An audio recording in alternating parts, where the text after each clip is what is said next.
Coming up on Mountain News this morning, Pike County officials are raising concerns about the county's finances as recovery efforts continue from the February flood. And the U.S. Office of the Inspector General says Kentucky did not properly monitor COVID testing in schools. Dedicated to Eastern and Southern Kentucky, this is WYMT Mountain News this morning. Good morning. Happy Wednesday to you, Mountain family. I'm Amelia Lee here with you on this July 23rd. We are just about at 5 o'clock this morning, and that means it is time to check on in with Megan Dusmal for a look at that forecast. Megan, it's hot, it's humid, it's all those things that we've been continually talking about, but do we have any hope for our Wednesday? Well, in terms of it being dry, yes, there is some hope. We're going to have a drier day. Not much chance for rain in the forecast, but it will be hot, especially as we're going into the afternoon hours. Here's what you can expect this morning, seeing some 60s out and about. Most of the region has been sitting the 70s this time of day, but instead, we're seeing a lot of 60s out there. 66 for Whitesburg, 63 in Hazard, 66 in Williamsburg. This afternoon, we're looking at a lot of 90s across all of eastern Kentucky. In Virginia, we'll see some upper 80s, but it's going to be hot and humid. Keep that in mind. And as you're heading out the door, we do have some patches of fog, so just be careful as you're driving this morning. And let's talk about those rain chances, right? This morning, nice and clear, just looking at some clouds rolling in and out of the region, but dry. And we'll continue on that trend as we're heading throughout the day. Mostly sunny skies this afternoon. Amelia. Well, it's been more than 2 months since a deadly tornado ripped through parts of Laurel County. While it's changed the lives of many families, they're not allowing it to leave them down for long. WYMT's McKinley Calandrino spoke to families who are making progress rebuilding. From where it was at before, we're making a lot of progress. 2 months have now passed since the May 2025 tornado, devastating family and childhood homes and tearing neighborhoods apart. Slowly but surely, folks are rebuilding. It's such a peaceful, nice neighborhood, and we want to be part of rebuilding that back. But families like the Wyatts and the Blantons are proving that they are resilient, building back homes exactly where they once stood, with a few minor changes. We're building our forever home this time. 1-story, wide doorways, handicap accessible, everything we may need in the future, including a storm shelter for sure. That was #1 on my list. Jerry Blanton is also making progress daily. He says it would have been easier to buy a new home with the cost of labor and materials, but nothing could replace the feeling of his close-knit neighborhood. Not only is this my community, it's like my family. It's just like a little family community. And we always reach out to help each other and do what we can. And I don't want to leave that, you know? Both families say it hasn't been and won't be an easy process, but they are doing as much as they can day by day and ensuring fellow victims to stay positive. Don't lose hope, people. I know it's tough, and believe me, I know it's tough. It's going to be tough. Just stay positive and hope. God's going to make sure you're okay, I promise. Turning a tragic disaster into a beautiful new beginning. In Laurel County, McKinley Calandrino, WYMT Mountain News. The Blantons say they're hoping to have their house built by December, while the Wyatts say they're hoping for 9 months. If you remember these two families, they were also the folks that found and returned the lost Miracle Bible that flew across I-75. Well, if you were impacted during that deadly May tornado, you have more time to apply for FEMA assistance. Kentucky homeowners and renters now have until August 22nd to apply.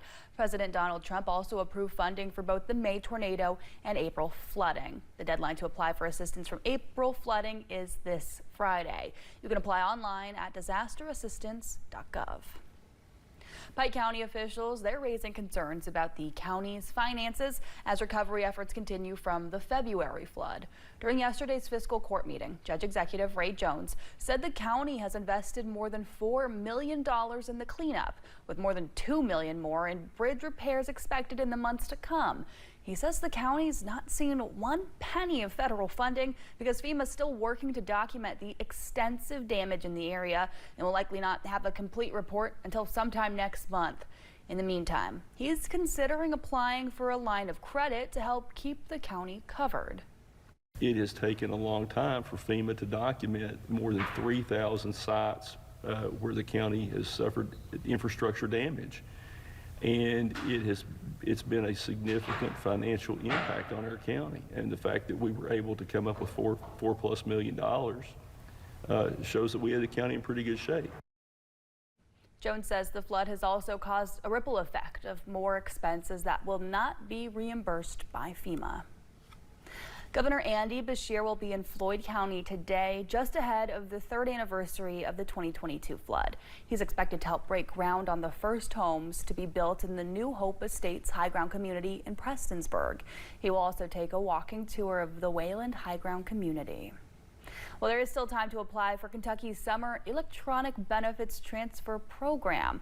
It's a federal child nutrition program that offers benefits to take care of meals this summer for students from eligible families.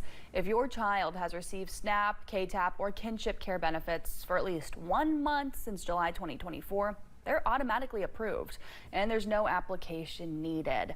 If your child has not received automatic approval, you have until August 15th to apply to secure a $120 benefit.